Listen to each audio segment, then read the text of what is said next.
welcome you, sir.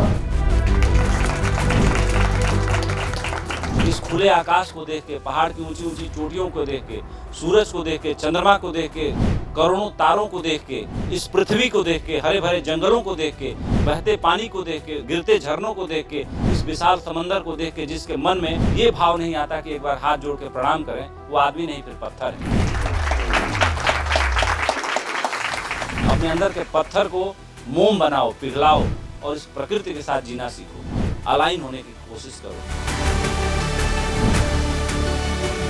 Americans को भी और हम अदर देशों के लोगों को भी ये पता है कि भारतीय लोगों के हाथ में जो सिफा है, जो कला है, जो आर्ट है, वो हमारे देश के लोगों में नहीं है। इसीलिए भारत का दबदबा इंडियन डायस्पोरा के कारण और इंडियन डायस्पोरा को एक सूत्र में बांधने के कारण प्रधानमंत्री नरेंद्र मोदी ने एक नई ताकत, एक नया क्लस्टर पैदा किया है। इसमें कोई दो राय नहीं है।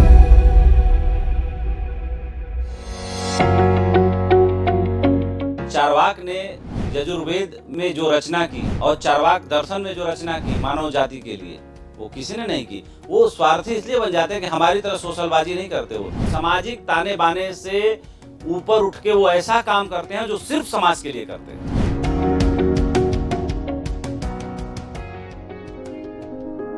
भारत हमेशा से बहुत विशाल और महान रहा है। इसी कारण से भारत को जगत गुरु कहा गया। East European country, African country के आदमी का इमिग्रेशन होता था, वैसे भारतीयों का होता था। अब मैं जब जाता हूँ अमेरिका, ब्रिटेन, तो हमारा इमिग्रेशन प्रायोरिटी पे होता है। भारतीय पासपोर्ट की जो इज्जत है, जो वजन है, बाकी दुनिया की इमिग्रेशन काउंटर पे बहुत बड़ा है। इससे पता चलता है कि भारत के प्रधानमंत्री श्री नरेंद्र मोदी जी ने जो काम किया है, जिस दमदारी से भारत को दुनिया के सामने रखा है, ये साहस इससे पहले किसी प्रधानमंत्री ने नहीं किया था।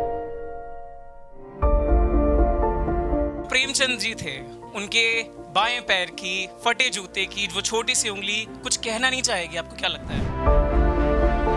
प्रेमचंद के हर उपन्यास में, हर कहानी में प्रेमचंद प्रगतिशील लेखकों में जाने जाते हैं। क्या कमाल के विचार हैं प्रेमचंद जी के, क्या कमाल के समाज को ऊपर उठाने की दिशा में उनका प्रयास है। उस जमाने में जो उन्होंने कैरेक्टर चुने, उस जमाने में वो डिस्ट्रिक्ट मजिस्ट्रेट की बात करते हैं, उस जमाने में इंस्पेक्टर की बात करते हैं, उस जमाने में डॉक्टर चड्ढा की बात करते हैं, उस जमाने में बड़े बड़े आलीशान महलों की भी बात करते हैं, होली की भी बात करते हैं, धनिया।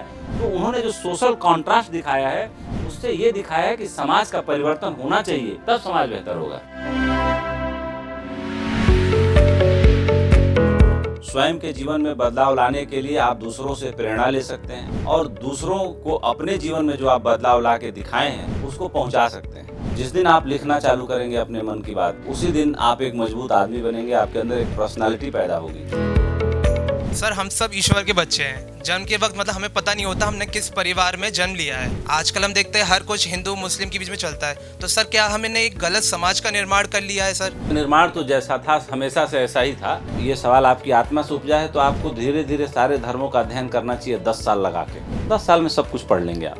उसके बाद अगर आपको बौद्ध धर्म पसंद आता है तो आपको हिंदू छोड़ के बौद्ध चुन लेना चाहिए। इसमें कहीं इस देश में रोक नहीं है, पूरी आज़ादी है चुनने की। लेकिन उसमें भी दो चीज़ें हैं, एक कथानक है, एक तात्विक ज्ञान है। कथानक के प्रति हम बहुत आकर्षित होते हैं क्योंकि उसमें उसको मानने के लिए हमें कोई यात्रा नहीं करनी पड़ती। तात्विक ज्ञान को जीने के लिए हमें थोड़ा अपने जीवन में परिवर्तन करना पड़ता है, थोड़ा उसके हिसाब से जीना पड़ता है। परमात्मा को पाने के लिए हमें भी थोड़ा परमात्मा बनना पड़ता है।